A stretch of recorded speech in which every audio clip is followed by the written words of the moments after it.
I think it was really only a matter of time before we had to take a step back and look at the core issue in talking about the Holocaust, and that is Bitachon. I don't think that there's anything more central behind the story than the issue of Bitachon, and we're really using an extreme example to highlight how big the subject of Bitachon is. And I thought that the place to go is to the source. Certainly, it's been discussed before, Rabbeinu Bachya, but let's look at the way the Chovos HaLevavos sets up Bitachon. Bitachon is almost sits at the opposite of anxiety. So there is a sense of calm, of well-being, and in global terms, it's a sense that someone has my back. That's a kind of a modern expression, but I have who to rely on. I have who to rely on to the point where I don't feel stressed. That's the aim, that's the goal of Bitachon, is to create a situation where the way that I like to refer to it in simple terms is I'm fine. I'm fine. Now, how can you be fine? And the answer is because I have a rich father. The answer is because I'm not worried about me. I'm taken care of. I'm fine. Incidentally, the test of I'm fine is whether you now have energy available for how are you. A person who doesn't feel fine doesn't have room for how are you. And that's why the most telling expression in a human being is I'm fine, how are you? Because how are you is everything that chesed is about, and I'm fine is everything that emunah and bitachon is about. So you're combining the emunah and bitachon associated with I'm fine with the freedom to concern yourself with the well-being of other. The how are you is the product of the freed energy of I'm fine. So that's really how we think about the growth into Bitachon. It's I'm fine, how are you? And the more I'm fine I am, the more I'm able to genuinely make room for other, because I'm not worried about me. I'm taken care of. I'm fine, how are you? That's a big subject. That is probably the biggest expression that we have is I'm fine, how are you? And to be able to encounter something that seems so horrific as the Holocaust, you need a major dose of I'm fine to be able to transcend what otherwise is I'm not fine. I'm terrified, or I'm not fine, I'm angry, I'm not fine, I'm anxious. Now, just as a word of preface, as a word of hakdama, the Chovos HaLevavos was really working with the question of, are you going to rely on HaKadosh Baruch Hu, or are you going to rely on something else? The alchemist, whoever the other is, are you going to rely on Hashem, or are you going to rely on someone else? The modern version of the question is not, are you going to rely on something else? It's, are you going to just be anxious and rely on nothing? So he doesn't deal with the question of relying on nothing. He assumes that everyone wants to be calm. Everyone wants to feel self-assured. Everyone wants to be relaxed. Nobody wants to be anxious. And so everybody will find something to hang their wishes, hopes, fears on. And the idea is, if you're going to do that with something that really can't address all of your needs, so that's the wrong address, and he's advocating in favor of the right address. But there's a modern version of the question, which is just learned helplessness, which is just, I'm anxious, but I don't have that which gives me assurance, and I just remain anxious. So just understand that he's asking a question slightly differently than the way the question is more often experienced by people in the modern world, where they're just popping a pill or taking drugs or escaping or whatever the case may be, not because the escape or the pill is something that they know they can rely on. It's not like Zeus or the Baal or whoever else they're going to think is Yoshienu. That's what's going to save us. It's nothing's going to save me. And therefore I am anxious. And so I need to escape in all sorts of ways because of the anxiety. So it's a little bit of a different question. I think that the basic points are the same. And if you think otherwise, you'll let me know. So again, for a person to feel fully reliant, there are 7 things that they would need to know. The first thing they would need to know is that the one that I'm relying on loves me, cares about me, wishes my best.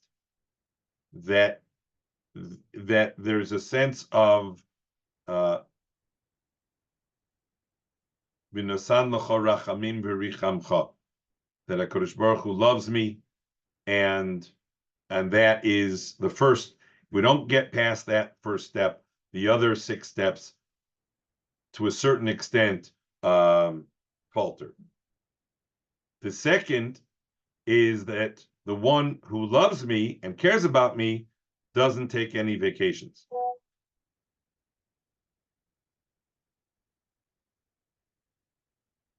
Doesn't take any time off, doesn't miss a beat, doesn't falter, is concerned about me 100%.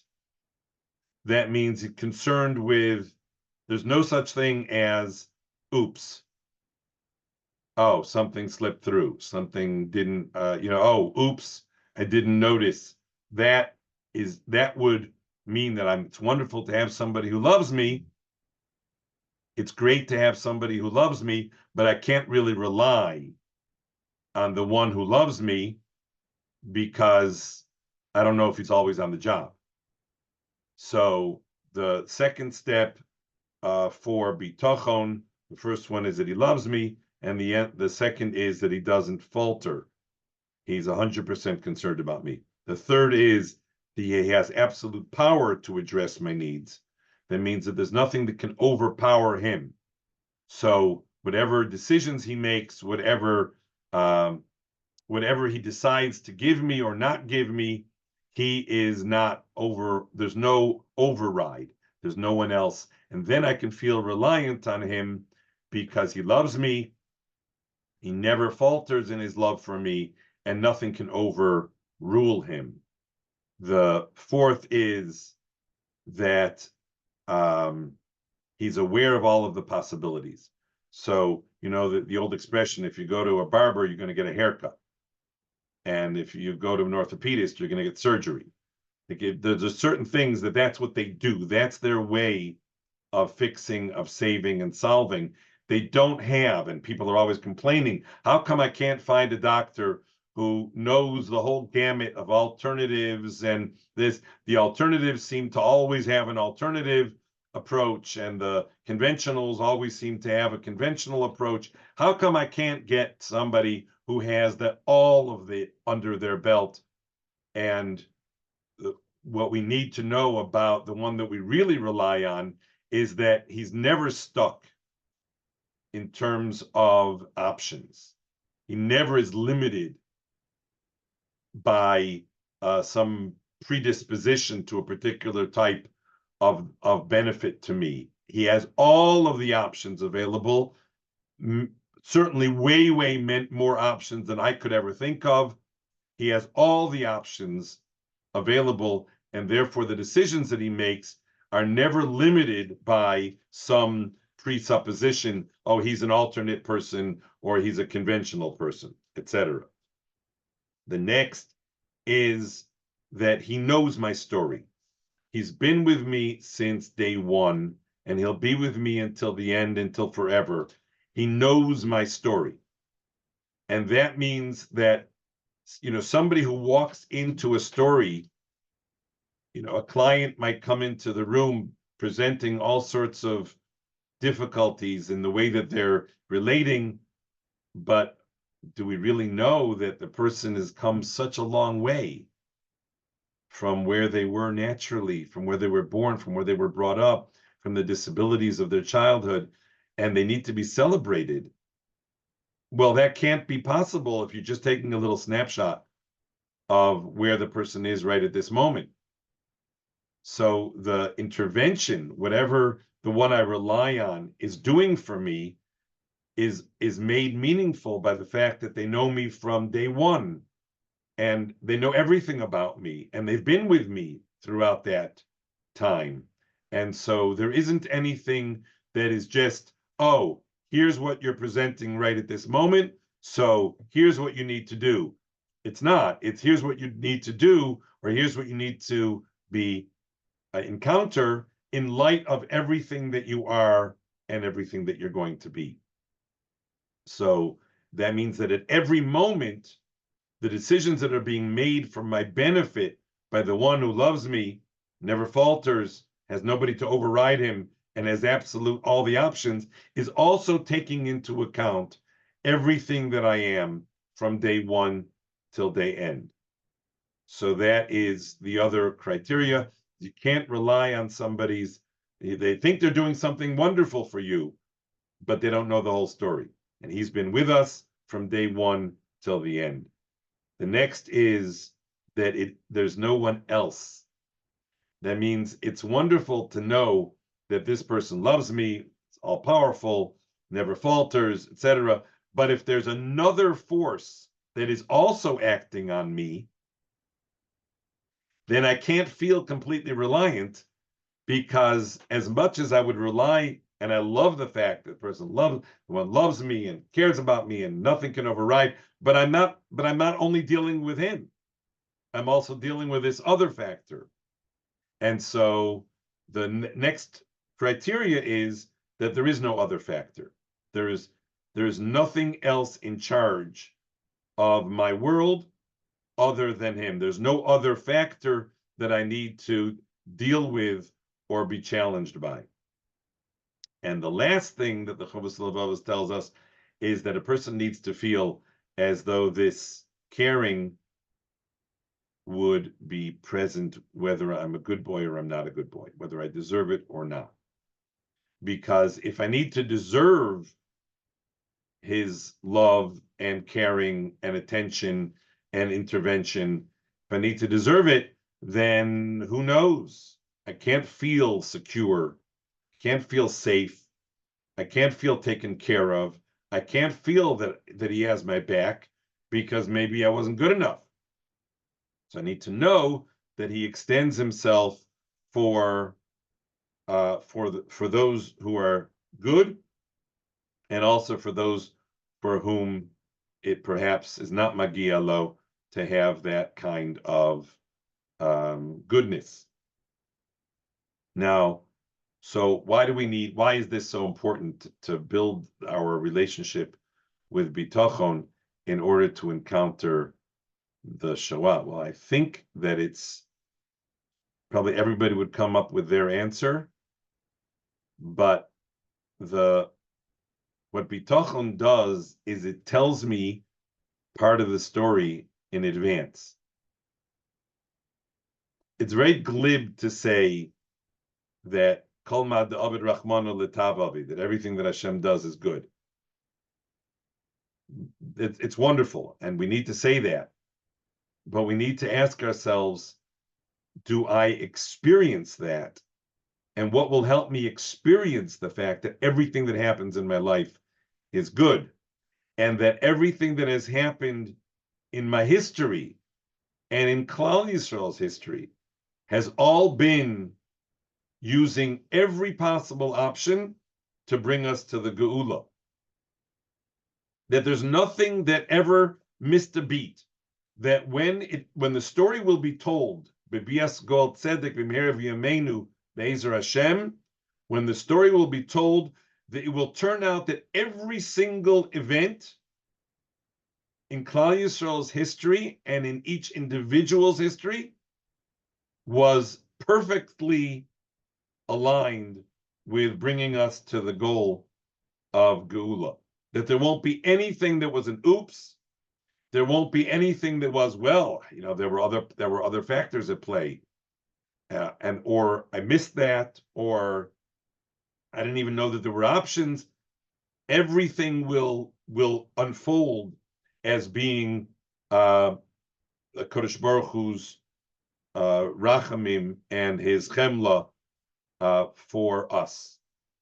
So when you talk about something as so horrific as the Holocaust, you need to say, am I able to encounter that? Do I have enough relationship with Bitachon, with a Kodesh Baruch Hu, through this sense of well-being, this sense of calm, this sense of peace, to be able to encounter something as horrific as the story of the Holocaust?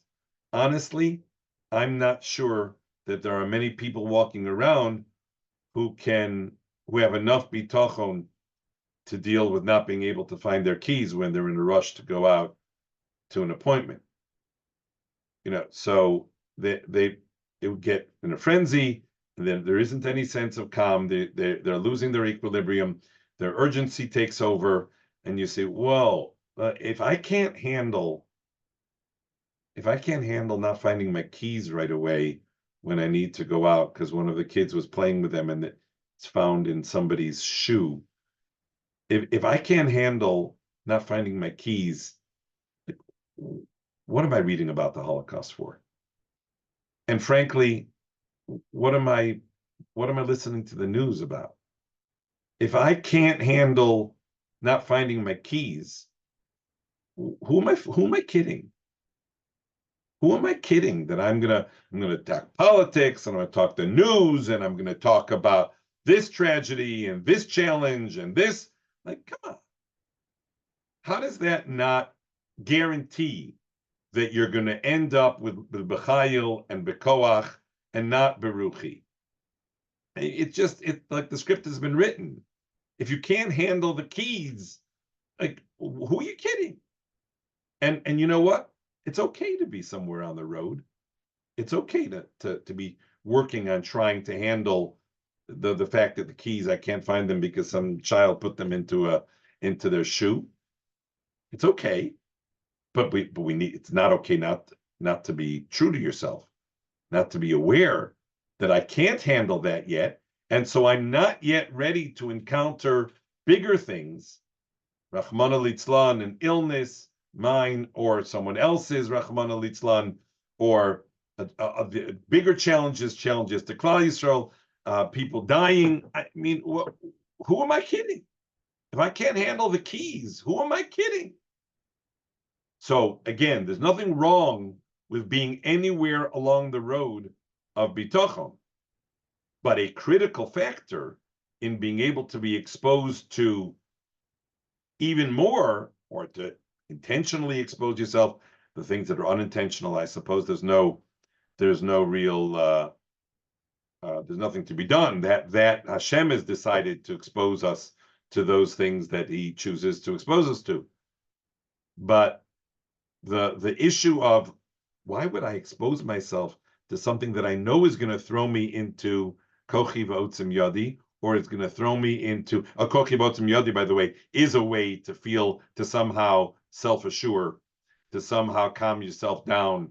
I'm assured because I have power, I have capacity, or collectively we have capacity, whatever the case is.